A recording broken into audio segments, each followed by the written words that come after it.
Government exams కోసం తక్కువ ఖర్చులోనే maths, aptitude, reasoning వంటి కోర్సులు నేర్చుకోవడానికి ఇప్పుడే కాల్ చేయండి.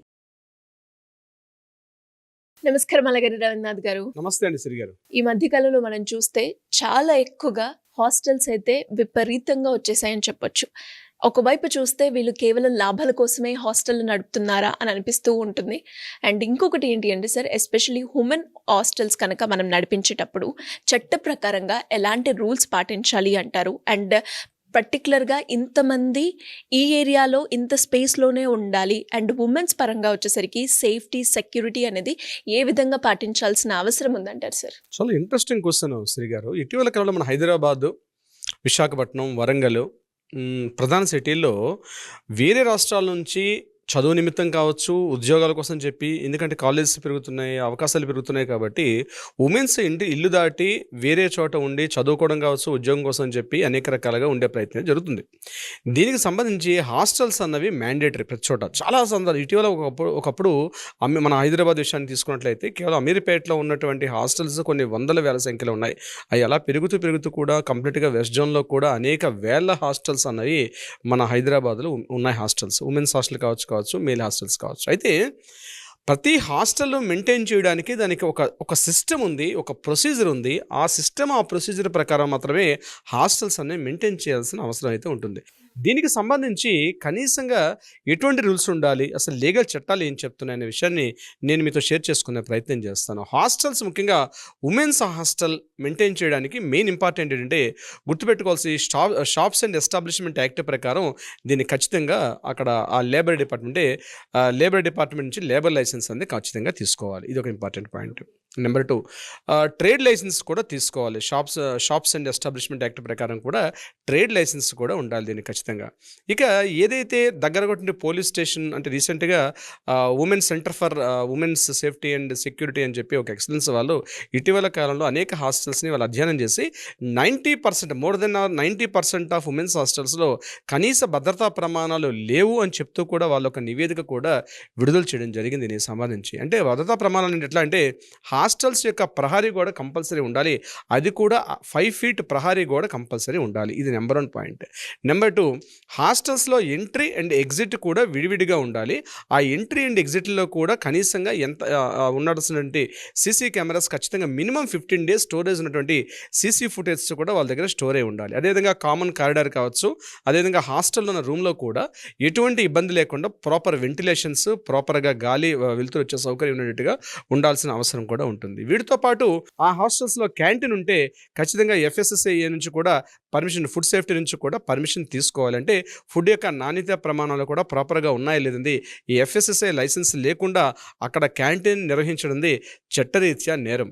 ఎందుకంటే ఒక క్యాంటీన్ నిర్వహించి కనీసం ఒక 100 మందో 50 మందో 10 మందో వచ్చి అక్కడ ఫుడ్ తింటున్నారు కాబట్టి ఆ ఫుడ్లో ఖచ్చితంగా ప్రాపర్గా ఉండాల్సిన ఫుడ్ సేఫ్టీ మెజర్స్ కావచ్చు, నామ్స్ కావచ్చు, నాణ్యతా ప్రమాణాలు కూడా ఉన్నాయి.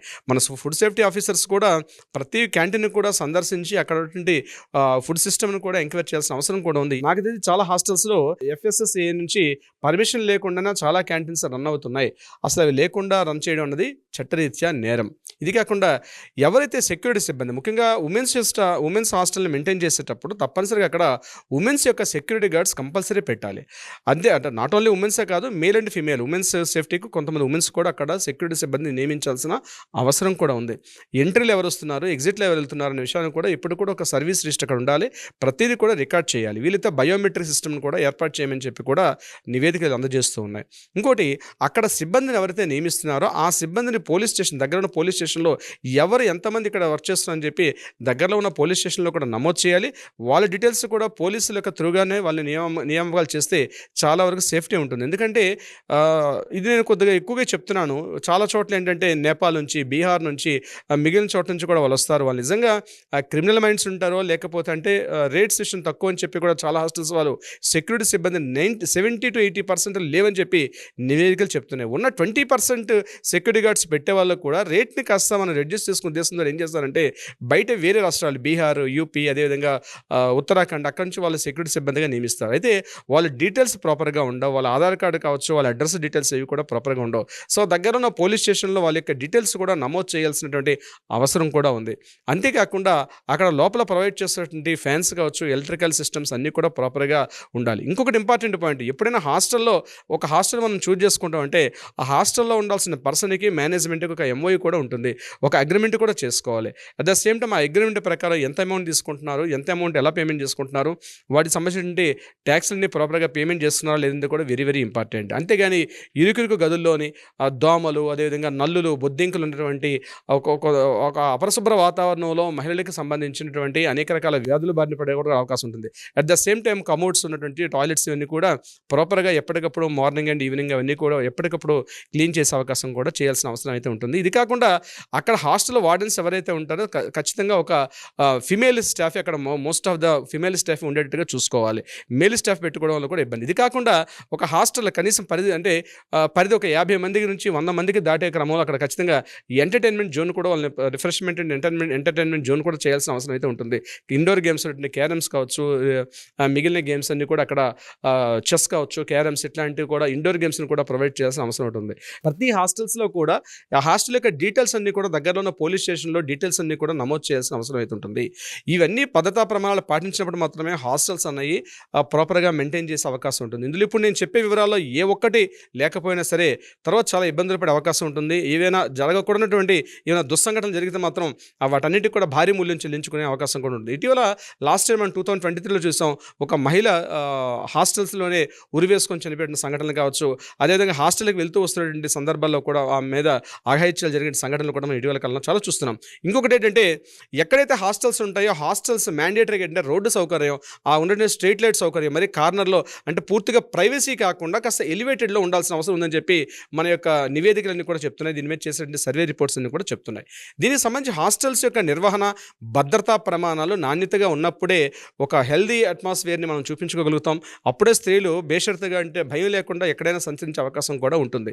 ఇది కనీస ప్రమాణాలుగా చెప్పడం అయితే జరుగుతుంది. అంటే వితౌట్ ఎనీ లైసెన్స్ లేకుండా. ఇంకొకటి చాలా చోట్ల మొన్న ఒక నివేదిక కూడా ఇప్పుడు నేను చెప్పినట్టు centre for women's for study for women's అనేటువంటి గవర్నెన్స్ వాళ్ళు చేసిన సర్వేలు అయితే చాలా హాస్టల్స్లో ఉన్నటువంటి ట్రేడ్ లైసెన్స్ని రెన్యువల్ చేసుకోవడం కూడా లేదు. అది మ్యాక్సిమం 1 yearకి ఇస్తారు ట్రేడ్ లైసెన్స్. అవన్నీ కూడా ఆ 1 year లైసెన్స్లు అయిపోయి ఎక్స్పైర్ అయిపోయిన హోటల్ అవి కూడా రెన్యూ చేసుకునే ఉంటున్నారు. ఆన్లైన్ పేమెంట్స్ తీసుకోకుండా ఇట్లా మెయింటైన్ చేసుకోవడం, రెన్యువల్స్ చేసుకోకపోవడం వల్ల కూడా చాలా ఇబ్బందులు గురే అవకాశం ఉంటుంది సిరిగారు. ఇది కాకుండా కేంద్ర ప్రభుత్వం స్త్రీ శిశు సంక్షేమ శాఖ నుంచి కూడా కొత్తగా సఖీ నివాస్ అనే పేరుతోటి కూడా కొన్ని హాస్టల్స్ని, ముఖ్యంగా వర్కింగ్ ఉమెన్స్ ఎక్కువగా ఎక్కడైతే ఉంటారో ఆ ప్రాంతాల్లో కూడా కేంద్ర ప్రభుత్వం సఖీ నివాస్ అనే పేరుతోటి కూడా వాటిని ఏర్పాటు చేసే పనిలో ఉన్నారు. ఇది కాకుండా ఎవరైతే విద్యార్థులు అంటే కాస్త చదువుకొని మేము కొంత ఫండింగ్ రేజ్ చేసుకోగలుగుతాం అనుకున్నటువంటి విద్యార్థులను కూడా ఎంకరేజ్ చేసే ఉద్దేశంతో సెంట్రల్ గవర్నమెంట్ అంటే ముఖ్యంగా కేంద్రీయ విశ్వవిద్యాలయాలు, అదేవిధంగా సెంట్రల్ గవర్నమెంట్ యూనివర్సిటీస్ కావచ్చు, సెంట్రల్ యూనివర్సిటీస్ కావచ్చు, అదేవిధంగా స్టేట్ గవర్నమెంట్లో ఉన్నటువంటి కొన్ని డిపార్ట్మెంట్స్ కూడా దీనికి నిర్భయ ఫండ్ అని ఒక ఫండ్ కూడా రేజ్ చేస్తున్నారు. దానికి సంబంధించి చాలా తక్కువ మొత్తం, చాలా తక్కువ రేట్లో ఇంట్రెస్ట్లు కూడా ఇస్తున్నారు. ఆ యొక్క లోన్స్ తీసుకుని కూడా ఒక హాస్టల్స్ మెయింటైన్ చేసుకోవడం కోసం చెప్పి ఇప్పుడు నేను చెప్పినటువంటి సఖీ నివాస్ అనే పేరుతోటి ఇప్పటికే గ్వాలియర్, ఢిల్లీ, అదేవిధంగా అలహాబాద్ ఈ ప్రాంతాల్లో చాలా హాస్టల్స్ సెంట్రల్ గవర్నమెంట్ కూడా అక్కడ మీకు రీసెంట్గా కూడా బెంగళూరులో కూడా ఈ సఖీ నివాస్ పేరుతోటి కూడా కొన్ని హాస్టల్స్ మెయింటైన్ చేస్తుంది. అది టోటల్గా కూడా స్త్రీ శిశు సంక్షేమ శాఖ ఉమెన్ వెల్ఫేర్ డిపార్ట్మెంట్ నుంచి కూడా మెయింటైన్ చేస్తూ ఉన్నాయన్నమాట. ఇప్పుడు నేను చెప్పే భద్రతా ప్రమాణాలు చాలా చోట్ల ఉన్నాయి. హైదరాబాద్లో మరి అవి ఇంప్లిమెంట్ అయ్యా లేదంటే అది రిపోర్ట్స్ మనం పరిశీలించాలి వాటికి సంబంధించి. So central government not only ఒక ప్రైవేట్ యాజమాన్యం వాళ్ళు మాత్రం హాస్టల్స్ మెయింటైన్ చేయకుండా సెంట్రల్ గవర్నమెంట్ కూడా దీనికి సంబంధించింది చాలా ఏర్పాట్లు కూడా ముందుకు చేస్తున్నారు సిరిగారు. సరే, ఎవరైనా కూడా ఇప్పుడు మీరు చెప్పినట్టుగా హాస్టల్లో కనుక చాలామంది అమ్మాయిలు కూడా అంటే ఫుడ్ సరిగ్గా పెట్టకపోవడము, లేదు అంటే హాస్టల్లో సెక్యూరిటీ గార్డ్ అనేది లేకపోవడము, దాంతోపాటు వార్డెన్ తనకు వచ్చినట్టుగా వల్గర్ లాంగ్వేజ్ యూజ్ చేయడము, ఇలాంటివి మనం హాస్టల్లో చూస్తూ ఉంటాం. అండ్ మీరు చెప్పినట్టుతో పాటు ఇలాంటి ఎవరైనా కూడా ఫేస్ చేస్తూ ఉంటే చట్ట ప్రకారంగా ఎవరైనా కూడా యాక్షన్ తీసుకోవాలి అంటే వాళ్ళకి ఎలాంటి శిక్షలు పడే అవకాశం ఉంది? ముందుగా సిరిగారు, ప్రధానంగా ప్రతి ఒక్క హాస్టల్లో కూడా ఒక legal adviser is the mandatory. ప్రతి ఒక్క హాస్టల్‌కి కూడా నేను ఈ యొక్క వేదిక ద్వారా చెప్పబోయేది ఏంటంటే, ప్రతి లేడీస్ ఉమెన్స్ హాస్టల్‌లో కూడా ఒక లీగల్ అడ్వైజర్‌ని అపాయింట్ చేసుకోవడం వల్ల చాలా ఉత్తమం. ఎందుకంటే డైలీ రూల్స్ మారుతూ ఉన్నాయి. ఆ రూల్స్ ప్రాపర్‌గా లేకపోతే మీరే లీగల్ కాన్సిక్వెన్స్ ఫేస్ చేసే అవకాశం కూడా ఉంటుంది. నేను చెప్పేది హాస్టల్స్‌ని మెయింటైన్ చేసే వ్యక్తుల గురించి చెప్పేది. ఇకపోతే ఇప్పుడు ఎవరైతే అక్కడ సఫరర్స్ ఉంటారో, ఇప్పుడు మీరు చెప్పినట్టుగా ఫుడ్ సేఫ్టీ ప్రాపర్‌గా లేదు, ఫుడ్ బాలేదు అనుకున్నప్పుడు భయపడాల్సిన అవసరం అయితే లేదు. ఎఫ్ఎస్ఎస్ఐ నుంచి అనుమతులు ఉన్నాయా లేదా అనేది ఇంపార్టెంట్ థింగ్ అక్కడ. గుర్తుపెట్టుకోండి, ఏ హాస్టల్‌లో అయితే మహిళలు మన సోదరిమణులు ఎక్కడెక్కడైతే ఉన్నారో మీ హాస్టల్ క్యాంటీన్ నిర్వహించడానికి ఎఫ్ఎస్ఎస్ఐ నుంచి అనుమతి అవసరం. అనుమతి లేకుండా అక్కడ క్యాంటీన్ నిర్వహించకూడదు. సో ఎవరైనా అట్లా క్యాంటీన్ నిర్వహిస్తున్నట్లయితే ఇమీడియట్‌గా వాటి నోటీస్‌లోకి తీసుకువెళ్ళండి. ఇన్ఫార్మ్ చేయండి ఫస్ట్. మీ హక్కులు మీకున్నాయి, మీ హక్కులను కాపాడుకునే బాధ్యత కూడా మీకుంది. సో ప్రతి మహిళకు కూడా కొన్ని హక్కులు ఉంటాయి, హక్కులతో పాటు బాధ్యతలు కూడా ఉంటాయి. మీకు ఏదైతే ఇబ్బందులు పడుతున్నట్టుగా హాస్టల్స్లో ఉన్నట్లయితే ఇమ్మీడియట్గా కన్సల్ట్ డిపార్ట్మెంట్కి ఇన్ఫార్మ్ చేయండి. ఇన్ఫార్మ్ చేసినప్పుడు వాళ్ళు తగిన చర్యలు తీసుకునే విధంగా ఉంటారు. ఇప్పుడు నేను చెప్పినటువంటి ఈ భద్రతా ప్రమాణాలు పాటించకపోవడం, ముఖ్యంగా మీ ఇందాక మీరు రేజ్ చేసినట్టుగా ఫుడ్ అండ్ సేఫ్టీ విషయంలో, అంటే ఆ నాణ్యతాపరంగా ఉన్నటువంటి ఫుడ్ క్వాలిటీ లేకపోతే ఇమీడియట్గా వాళ్ళు ఇన్ఫార్మ్ చేయండి. ఆ కన్సల్ట్ డిపార్ట్మెంట్ వాళ్ళు వచ్చి దాన్ని ఖచ్చితంగా చేస్తారు. అంటే ఎప్పుడైతే ఆఫీసర్స్ వచ్చి మా మీద రైట్ చేస్తారనేటువంటి ఒక భయం ఉంటుందో, ఖచ్చితంగా నాణ్యత ప్రమాణాలు సాగించే దృష్టి, ఎంతసేపు లాభార్జన ధ్యేయంగా పనిచేయడం ఒకటే కాదండి, పెరిగిన ఖర్చులకి భారీగా రేట్లు పెట్టి దాన్ని మెయింటైన్ చేయడం, అంటే ఆదాయ మార్గంలో హాస్టల్ మెయింటైన్ చేయడం ఒక కరెక్టే, కానీ నాణ్యత ప్రమాణాలు, భద్రతా ప్రమాణాలు, ఫుడ్ సేఫ్టీ మెయింటైన్ చేయడం చాలా ఇంపార్టెంట్. అటువంటి సందర్భాల్లో మహిళలు ముఖ్యంగా దీనికి సంబంధించింది డిపార్ట్మెంట్స్కి మీరు కాల్ చేయగలిగితే ఖచ్చితంగా జరగాలి. మీకు సెక్యూరిటీ సిబ్బంది లేనటువంటి హాస్టల్స్ ఎవరైనా ఉంటే ఇమ్మీడియట్గా అక్కడ ఉన్నటువంటి దగ్గరలో ఉన్న పోలీస్ స్టేషన్కి ఇన్ఫార్మ్ చేయండి. వాళ్ళు ఖచ్చితంగా వచ్చి మాట్లాడి అక్కడ నియమించే అవకాశం, ఎందుకంటే ఒక 50 మందో, ఒక 10 మందో, 40 మందో మహిళలు ఉన్నటువంటి ప్రదేశాల్లో అటువంటివి లేకుండా పోతే ఏదైనా జరగకూడని సంఘటన జరిగితే బాధ్యత అనేది తర్వాత తప్పు జరిగిన తర్వాత సరిదిద్దుకోవడం కన్నా దాని ప్రివెన్షన్ ఈజ్ వెరీ వెరీ చాలా ఇంపార్టెంట్. ఎందుకంటే రకరకాల చోట్ల నుంచి వస్తారు, నార్త్ ఇండియన్స్ వస్తారు, సౌత్ ఇండియన్స్ ఉంటారు, రకరకాల ప్రాంతం నుంచి రకరకాల భాషలు మాట్లాడే ఒకే చోట ఉంటారు. కాబట్టి ఎవరి యొక్క వ్యక్తిగత విషయాలు ఎలా ఉంటే తెలియదు. కాబట్టి ఖచ్చితంగా అక్కడ ఒక రిజిస్టర్ మెయింటైన్ చేయాలి, సీసీ కెమెరాస్ మెయింటైన్ చేయాలి, భద్రతా సిబ్బంది తప్పనిసరిగా ఉండాల్సిన అవసరం అయితే ఉంటుంది సిరిగారు అక్కడ. దీనికి సంబంధించి ఎవరికైనా ఎనీ డౌట్స్ ఉంటే కిందగా స్క్రోల్ అవుతున్న నెంబర్ని కాంటాక్ట్ చేయండి.